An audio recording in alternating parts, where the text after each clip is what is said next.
Tragedi pendakian Gunung Lawu tahun 1987.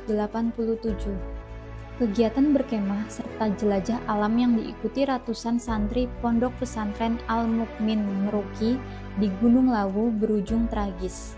16 orang tewas akibat hipotermia dan kelaparan. Sekitar 109 orang santri, juga beberapa orang ustadz dan pembimbing mengikuti kegiatan ini. Pihak pondok pesantren pun telah menyiapkan pembekalan berupa dana sekitar 148.000, beras 200 kg, dan mie instan. Pembekalan itu dirasa cukup untuk kegiatan yang berlangsung selama 4 hari. Para peserta mulai berangkat pada hari Senin, 14 Desember 1987, selepas sholat subuh. Mereka tiba di bumi perkemahan pada pukul 11 siang. Sebelum melakukan kegiatan, para santri mendirikan tenda besar berjumlah 6 buah. Pada hari kedua, pukul 7 pagi, para santri siap untuk melakukan kegiatan.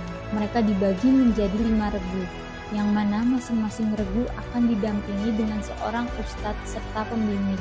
Tanpa persiapan yang matang dan hanya membawa pembekalan makanan untuk 1 hari saja, mereka diberi tugas menyisir perjalanan sambil membuka rute pendakian dengan babat alas. Ustadz Jamaluddin selaku koordinator umum tak mengharuskan mereka sampai puncak Gunung Lawu dan menegaskan sudah harus kembali pukul 3 sore.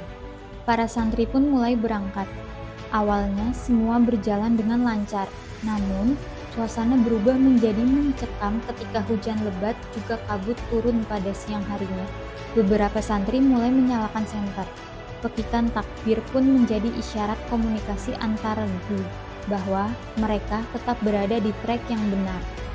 Di luar dugaan, regu 1 baru berhasil kembali ke perkemahan pada pukul 6 sore.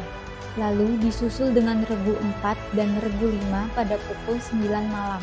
Sementara regu 2 dan regu 3 masih belum juga kembali hingga keesokan paginya. Rupanya, regu 2 memutuskan untuk bermalam secara mendadak karena hujan lebat dan mereka sempat tersesat. Sementara regu 3, karena terlalu bersemangat mereka melangkah terlalu jauh hingga sedikit lagi mencapai puncak Gunung Lawu. Ustadz Abdul Wahab selaku pengawas pun meminta untuk memutar balik arah dan kembali ke perkemahan. Namun mereka malah kehilangan arah akibat kabut tebal.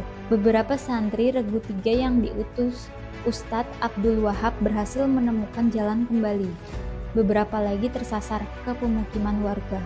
Mereka pun melaporkan kondisi memprihatinkan regu 3 yang masih terjebak di atas sana. Pada hari Kamis, 17 Desember 1987, tim SAR dengan gabungan ABRI, organisasi pecinta alam, dan dibantu masyarakat sekitar mulai memproses penyisiran dan evakuasi. Hingga pada 18 Desember, 15 santri regu 3 berhasil ditemukan meskipun dalam keadaan meninggal dunia karena kelaparan dan hipotermia. Namun, keberadaan Ustadz Abdul Wahab dan Humaydi, pembimbing regu 3, tidak diketahui. Mereka pun berniat melanjutkan pencarian, akan tetapi pencarian itu terpaksa dihentikan dan akan dilanjutkan keesokan harinya karena terhalang cuaca. Pada 19 Desember, 15 jenazah santri yang ditemukan telah diidentifikasi dan dikembalikan ke keluarganya. 9 jenazah santri dimakamkan di dekat Pondok Pesantren Al-Mukmin Ngeruki. Dan pada akhirnya, hari Senin, 21 Desember 1987, Humaydi selaku pembimbing regu 3 dan Ustadz Abdul Wahab berhasil ditemukan oleh para pencari jamur. Dengan bekal seadanya, para pencari jamur itu memberikan perbekalannya kepada Humaydi sebagai bentuk pertolongan pertama padanya. Sedangkan Mbok Sardi menemani sambil menyuapi Humaydi. Pak Sardi dan Pak Parmi mencari bala bantuan. Mereka akhirnya bertemu dengan rombongan tim SAR dan juga wartawan yang memang masih mencari keberadaan Humaydi dan Ustadz Abdul Wahab. Ternyata mereka berdua ditemukan di lokasi yang hanya berjarak 2 km dari lokasi 15 jenazah para santri ditemukan. Pada pukul 10 pagi, mereka berdua berhasil dievakuasi menggunakan tandu melalui jalur Cemoro Sewu.